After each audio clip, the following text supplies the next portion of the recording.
Mr. President, in 1940, at the start of the Nazi occupation, it was the Norwegian poet Nordahl Grieg who wrote, "We are so few in this country, and every fallen is a brother or a friend." And I think this echoes on today as 76 young people have been massacred, young politicians, youngsters that were just becoming aware of what democracy and citizenship means, and most of them not even young enough to vote. And it was, I think, not only a terrible drama and a huge loss, but also, I think, a direct attack on democracy itself. But I think that simply voicing our disgust is also a little bit too easy today. We cannot turn a blind eye to an act of violence like this.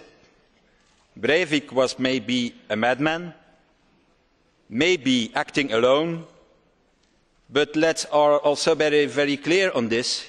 He is also the product of a society, of a movement, of a whole community, of activists, chatters, bloggers who despise and reject all societies.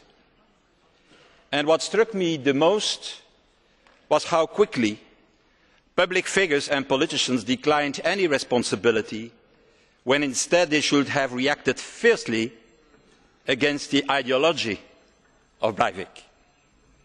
An ideology that is anti-Islamic, anti-migration, against a multicultural and diverse society, against politically correct thinking, against Europe, and finally against the European Union.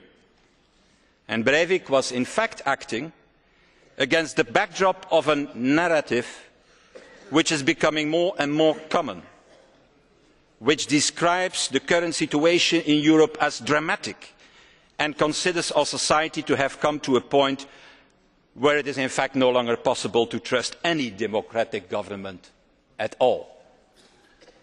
So I think that we have to repeat and to remember the words of former President Clinton that he used in his speech on the 15-year commemoration of the Oklahoma bombing. We politicians and political commentators are also responsible for this, as our words are not neutral, as our words enter into an echo chamber that travels through space and falls on the connected and unhinged alike. Thank you. Madame Mons, when Vice President